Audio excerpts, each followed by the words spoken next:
I remember the day they laughed at me like it was yesterday. I was sitting in my tiny apartment, walls lined with canvases, some chaotic splashes of color, others meticulously detailed landscapes. My dreams spilling out in every stroke. I'd told them I was going to be a painter, not just a hobbyist, but someone who made a living from art. My family's eyes narrowed, their smirks sharp as knives. "You're wasting your time," my father scoffed, crossing his arms. "You'll never sell a painting. You're embarrassing us, trying to be some starving artist." My mother shook her head, whispering to my sister, "He's delusional, just like his grandfather, chasing pipe dreams." They mocked me relentlessly. Friends called me foolish. "That's not a real career," they said. "You're chasing a fantasy. You'll end up broken, just like everyone else who tried." I felt the sting of their words burn deep in my chest, but I refused to back down. I poured everything into my art, into proving them wrong. Years passed. I worked nights at a dead-end job, barely making rent, but every free moment was spent honing my craft. I entered competitions, sold some pieces online, and slowly the world began to notice. My paintings, once dismissed as childish or unmarketable, gained recognition. Galleries reached out. I was invited to showcase my work.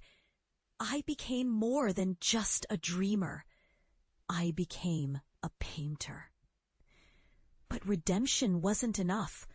I yearned to do something bigger, something revolutionary. I started developing a game, an immersive universe. I poured all the late nights, the failed prototypes, the endless bugs. Every setback fueled my fire. I fought through doubt and exhaustion, driven by a promise I'd made to myself. I'd show them all that I was more than their mockery. And I did. My game took off. It exploded online, winning awards, gaining millions of players worldwide. I became a name in the industry.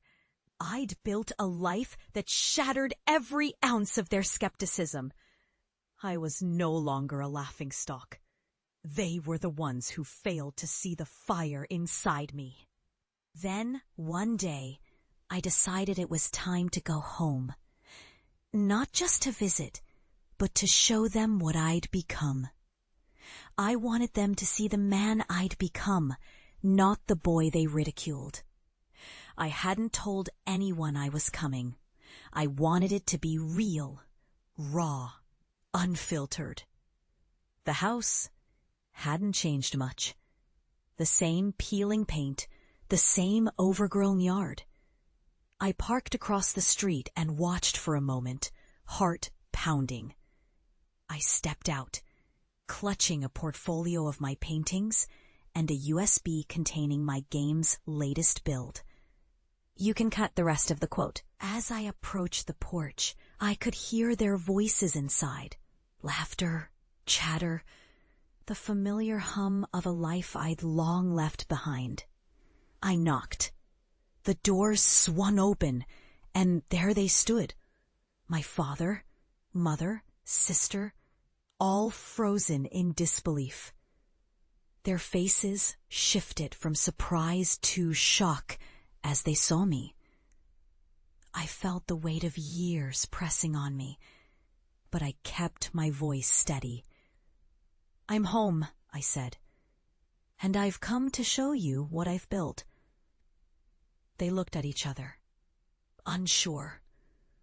I stepped inside, and the air was thick with unspoken memories. I laid my paintings on the dining table, vivid, breathtaking works that captured worlds they'd never understand. Then I handed my mother the USB. "This is my game," I said softly. "It's the reason I never gave up." For a long moment, silence. Then my father spoke, voice rough. "You've done well." It sounded like an apology, but I knew better. They had doubted me, dismissed me for chasing what they called ridiculous. But I had proven them wrong, not just with success, but with resilience. My sister looked at me, eyes glistening. "I always knew you'd make it," she whispered. That night, they saw me not as the fool they mocked, but as the man I'd become. Stronger, wiser, victorious. I didn't need their validation, but it was there. In their eyes, I saw a flicker of pride, an acknowledgement of the journey I'd fought so hard to complete. As I left the house the next morning, I had returned not just to prove them wrong, but to remind myself that no matter how deep the ridicule, no matter how heavy the rejection, the fire inside can forge a path through darkness. I am no longer the boy they laughed at. I am the artist, the creator, the survivor. And I will never go back to being invisible. Not after everything I fought for. Not after everything I've become.